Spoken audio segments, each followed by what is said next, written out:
কলকাতা শহরে বাঘাযতীন থেকে শুরু করে তপসিয়া বেশ কয়েকটি এলাকায় বাড়ি হেলে পড়েছে, কয়েকটি জায়গায় ভেঙেও পড়েছে বাড়ি। এই নিয়ে বিরোধীদের ব্যাপক সমালোচনার মুখে পড়েছে কলকাতা পুরসভা। আর এই পরিস্থিতিতে দাঁড়িয়ে কলকাতার মেয়র তথা রাজ্যের মন্ত্রী ফিরহাদ হাকিম জানালেন, সব হেলে পড়া বাড়ি বেআইনি নয়। স্ট্রাকচারাল ইঞ্জিনিয়ারদের থেকে রিপোর্ট নিয়ে দেখা গিয়েছে কিছু হেলে পড়া বাড়ি অর্থাৎ স্ট্রাকচারালি স্টেবল, পরিকাঠামোভাবে স্থিতিশীল রয়েছে। কলকাতা শহরে এরকম কম বেশি 30টির বেশি বাড়ি রয়েছে বলে আগেই জানিয়েছিলেন ফিরহাদ। সাংবাদিক বৈঠকে ফিরহাদ জানান, এগুলো নিয়ে বিরোধীরা একটা হইচই করছেন, একটা হট্টগোল করছেন। এটা তারা যখন বিরোধী ছিলেন সেই প্রশান্ত সুরের সময়ও তারা করতেন। কি বলেছেন ফিরহাদ হাকিম, আসুন শুনে নিন। মাধ্যমে আপলোড হয়ে যেতে 30টার মতন বাড়ি, একটা আন্দাজে বলি 30টার মতন বাড়ি যে আমাদের ওখানেও আছে। এগুলো কি আইনি না বেআইনি? আইনি, আইনি। আর যদি হেলে থাকে তাহলে সেই বাড়িগুলোর জন্য কি আপনারা কিছু ব্যবস্থা? না না না, কিছু বাড়ি আছে আমরা যখন হেলে পড়ে আমরা স্ট্রাকচারাল ইঞ্জিনিয়ারকে দিয়ে বলি আপনার সার্টিফিকেট দিন।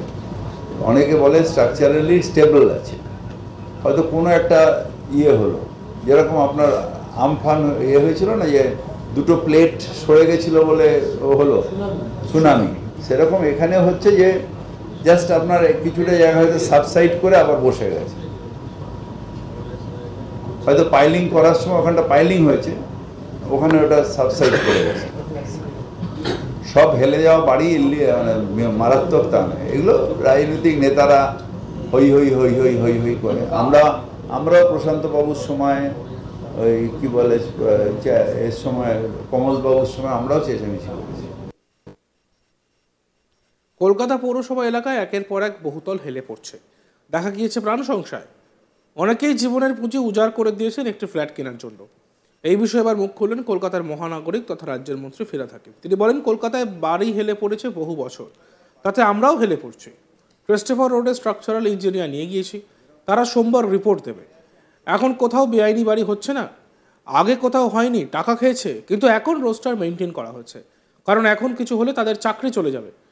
আমার নোটিশ করেছি, মেয়র বলেন কলকাতায় 1 লক্ষ বাড়ি রয়েছে, সব জায়গায় পৌঁছে যাওয়া সম্ভব নয়। তিনি বলেন, এই প্রথম নয়, কমল বোস মেয়র থাকার সময় 25 জন মারা গিয়েছেন, প্রশান্ত সুরের সময় 16 জন মারা গিয়েছেন, তারপরেও বাড়ি ভেঙেছে, কিন্তু কেউ মারা যায়নি।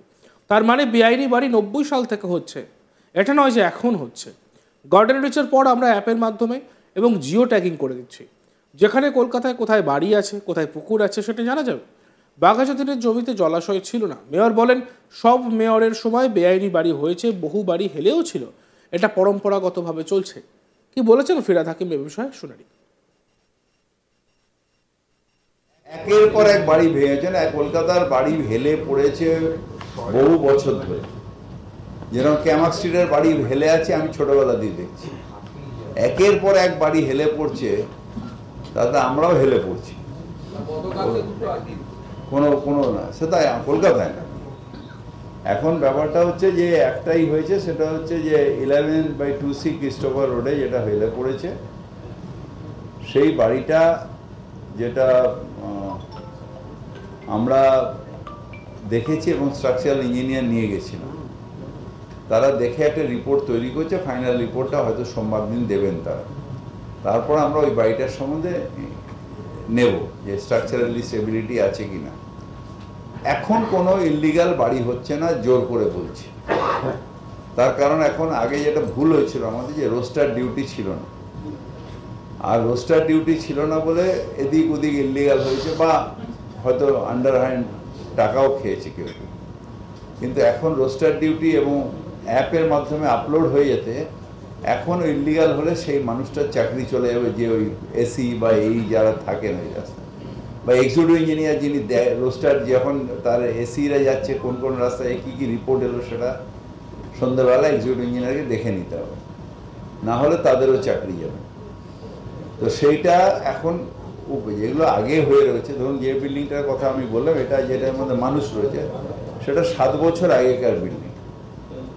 এবার 7 বছর আগে এই বিল্ডিংটা হয়েছে, তার পাশে একটা যে বিল্ডিং, এটা ঠিক ইললিগাল বিল্ডিং, সেটা আমরা ভাঙবো। ওই বাড়িটা হয়েছে বলে এই বাড়িটা হেলে পড়েছে, তো সেটা আমরা 401-এর নোটিশ হয়েছে। নোটিশটা হয়েছিল 6/8/2024, নেফসিটা হয়েছিল 6/8/2024, ট্যাংরা পিএসকে এটা বিল্ডিং ডিপার্টমেন্ট ইয়েও করেছিল, এফআইআরও করেছিল। তারপর থেকে বিল্ডিংটা ভাঙা বন্ধ আছে, যেহেতু কোর্ট আমাদের বলেছে যে একটা হিয়ারিং দিয়ে তারপরে ভাঙা, হটকারি বলে আজকে গেলে কালকে ভেঙে দিল, এটা না করে হিয়ারিংয়ে তাদের আত্মপক্ষ বক্তব্য দিয়ে তারপরে ভাঙাতে 401 নোটিশ দেওয়া আছে। এই নোটিশের বেসিসে ভাঙার অর্ডার বেরিয়েছে, এটা এবার আমরা ভাঙতে শুরু করব। কলকাতায় লাখ লাখ বাড়ি আছে, সব বাড়ি, কোন বাড়িটা আমার নিজের বাড়ি যেটা, সেটা আমার ঠাকুরদাদা বানিয়েছে। এবার আমরা দেখছি যে ঠিক আছে, এবার সত্যি সত্যি ওর ভেতরে কি আছে না আছে আমরাও জানি না। বহুতলের কথাও বলছি, বহুতল অনেক বাড়ি। একটা জিনিস, যেরকম একটা বিশেষ করে একটা পত্রিকা যেভাবে অপপ্রচার করছে তার ব্যাপারে বলি, যেরকম কুন্ডুলিয়ার বাড়ি আরিয়ান কোলাপস করেছিল জুনের 19 তারিখ 1989, তখন কমল বোস মেয়র ছিলেন, 11 জন মারা গেছিল। এটা প্রথম না যে গার্ডেন রিচে 13 জন মারা গেছে। তারপর 8 কলিন লেন, তখনও কমল বোস সাহেব মেয়র ছিলেন, 28/7/2090, সেখানে 25 জন মারা গেছে।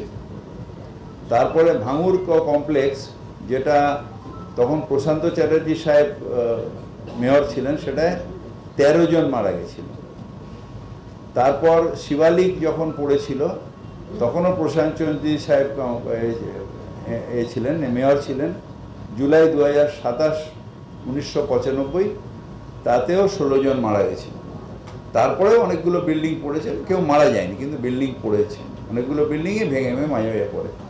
এই যে ধরুন 8 নম্বর কলিন্স লেনে যে বাড়িটা 1990 সালে, সেটা কিন্তু ইল্লিগাল বাড়ি ছিল, তার মানে ইল্লিগাল 90 সাল থেকেও হচ্ছে। মেয়র বলেন, বিএলআরও দপ্তর কলকাতা পৌর সংস্থা আমরা এখন নিয়ে এসেছি, better let than ever. Mayor বলেন, সাধারণ মানুষকে বলবো অনুমতি আছে কিনা, বিল্ডিং প্ল্যানিং আছে কিনা সেটা দেখে বাড়ি কিনবেন। চুরির মাল যে কিনবে তার দায়িত্ব তাকেই নিতে হবে, নোটারি করে বাড়ি কিনবেন না। যদি প্ল্যান না পান আমার সঙ্গে দেখা করে জানাবেন। নিজের গচ্ছিত টাকা, কষ্টের টাকা নষ্ট হয়, সেটা আমরাও চাই না। এখন বেআইনি বাড়ি হবে না, এখন রোস্টার ডিউটি হয়ে গিয়েছে, সমস্ত জলাশয় এখন তালিকাভুক্ত করা হয়ে গিয়েছে। একটা বাড়ির যদি প্ল্যান জমা দেন তাহলে স্ট্রাকচারাল রিপোর্ট এবং সয়েল টেস্টিং করে দিতে হবে। বিল্ডিং আমরা দেখি না, এলবিএস বা ইঞ্জিনিয়ার যে রিপোর্ট দেয় তার ভিত্তিতে অনুমতি দেওয়া হচ্ছে।